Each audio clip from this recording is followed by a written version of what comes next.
Hey everyone, welcome back to Bookicious. Today, we're breaking down Yellowface by R.F. Kuang, one of the most talked about books of recent years. If you love dark, thought-provoking fiction that mixes satire, suspense, and a deep dive into the publishing world, then you're in for a treat. It's controversial, gripping, and will definitely leave you questioning everything you thought you knew about art, identity, and who gets to tell a story. So grab a coffee, get comfy, and let's dive right into it. Part 1. The premise. Yellowface kicks off with a bang. June Hayward, a struggling white writer, is out celebrating with her college friend Athena Liu, a literary superstar and one of the brightest Asian American voices in the industry. But tragedy strikes. Athena dies suddenly in a freak accident, and June is the only witness. Now here's where it gets dark. June steals Athena's unpublished manuscript. It's a novel about the Chinese labor corps in World War I. June edits it, polishes it, and submits it under a new name, Juniper Song, a racially ambiguous pseudonym. And just like that, her life changes forever.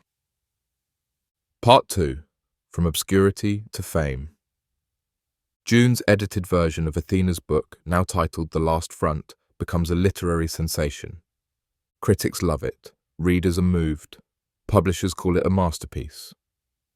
June finally gets the fame and recognition she's always craved, but deep down, she knows it's all built on a lie.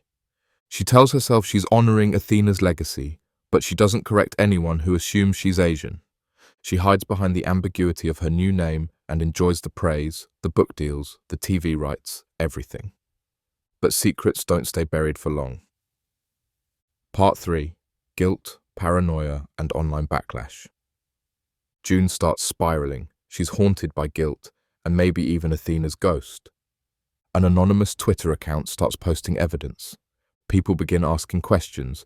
Is she really Asian? Did she steal the story? Who actually wrote The Last Front? June panics.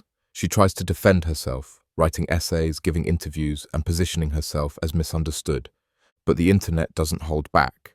The backlash grows louder. Despite all this, the book keeps selling. That contradiction becomes a major theme in the novel. Part 4. The industry behind the lie. Kuang doesn't just critique June. She goes after the entire publishing industry. She shows how publishers tokenize authors of color, capitalize on diversity, and often ignore deeper questions of ethics. Athena wasn't just celebrated for her writing, but for fitting the diverse brand publishers wanted. And when June steps into that image, even falsely, the industry embraces her because she's profitable. It's not about integrity, it's about money and marketing. Part 5. Who gets to tell the story?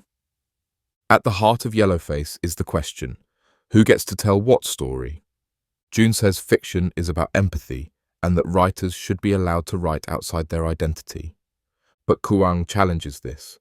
When someone profits off the trauma of others, especially from a community they're not part of, it's no longer just fiction. It becomes exploitation. There's no simple answer, but the question lingers long after the last page. Part 6. The Fall and the Twist.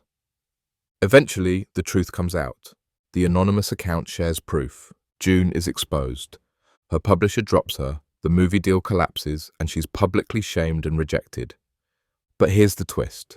June decides to write another book. This time, it's about her experience being cancelled. She casts herself as the victim, telling the story of a misunderstood woman destroyed by social media. It's manipulative and genius. Kuang shows how privilege can always reinvent itself and survive. Part 7. Final Thoughts. Yellowface is uncomfortable, brilliant, and unflinchingly honest. It's not just about one woman's lie. It's a sharp critique of the systems that allowed her to succeed. Through June, Kuang shows us how envy, ambition, and privilege can twist someone's sense of right and wrong. And through the publishing industry, she reveals how performative diversity can hide deeper injustices. This book doesn't offer easy answers. Instead, it asks us to look closer at the stories we read, the voices we elevate, and the ones we ignore. If you haven't read Yellowface yet, I highly recommend it. And if you have, what did you think? Was June a villain or just a product of a broken system? Let me know in the comments, and don't forget to like and subscribe for more thoughtful book content. Thanks for watching, and keep reading.